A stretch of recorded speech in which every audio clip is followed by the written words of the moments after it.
On Friday evening, May 25, 1996, Kristin Smart strolled confidently without money or identification papers to a Memorial Day weekend off-campus fraternity party.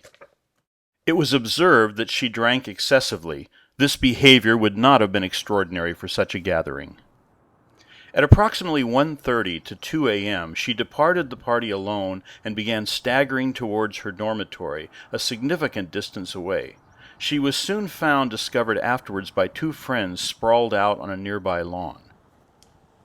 The two, who had also attended the party, decided to assist her home and were soon joined en route by another student, Paul Flores, who had likewise attended the party.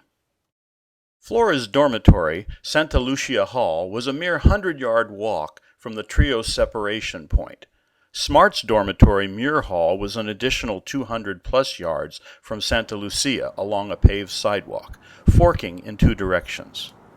The sequence of events from this point forward became vague. Flores claimed to investigators that he escorted Smart only as far as his dormitory entrance instead of hers. In limiting his escort, he would have allowed Smart to navigate the remaining distance by herself in a clearly inebriated and incoherent state.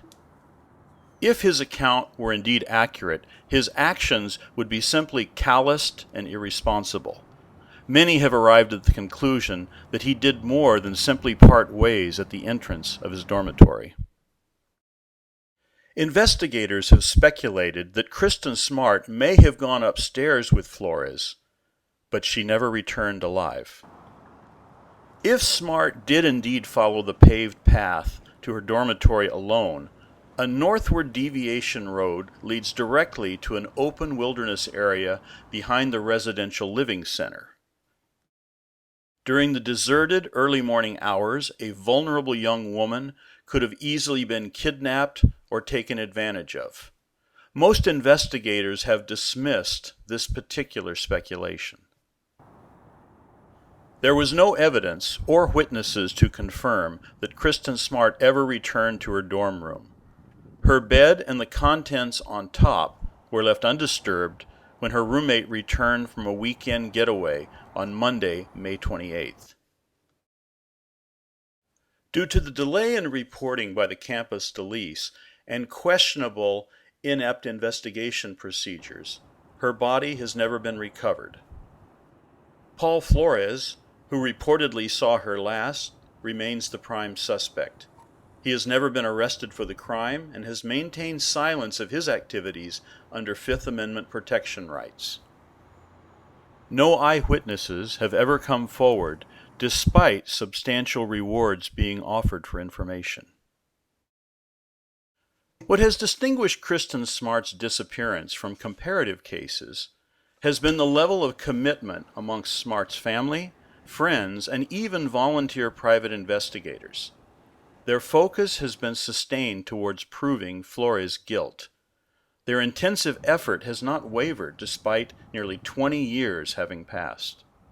6 years after her disappearance, Kristin Smart was declared legally dead. Her legacy, however, remains very alive to the survivors who seek a satisfactory resolution.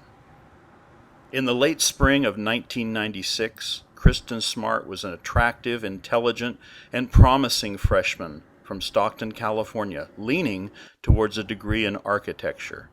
By all accounts, Kristin had acclimated well to her first year of studies. She earned respectable grades and established a network of supporting friends and social acquaintances. Was Paul Flores guilty?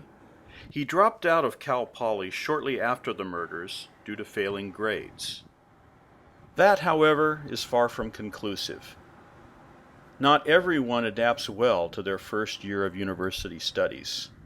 Speculation and circumstantial evidence, however, have proven damaging to his initial claims of innocence. He will remain hounded by those pursuers of truth in this case that are convinced of his guilt. Even if Smart's death was accidental or due to her own overindulgence, his silence, lack of cooperation, and avoidance of disclosure is considered unpardonable by many case observers. Mercy and clemency for him would be unfathomable in their eyes. Kristin Smart's disappearance and probable death is direct proof of the linkage between lives affected by a tragic homicide spanning generations.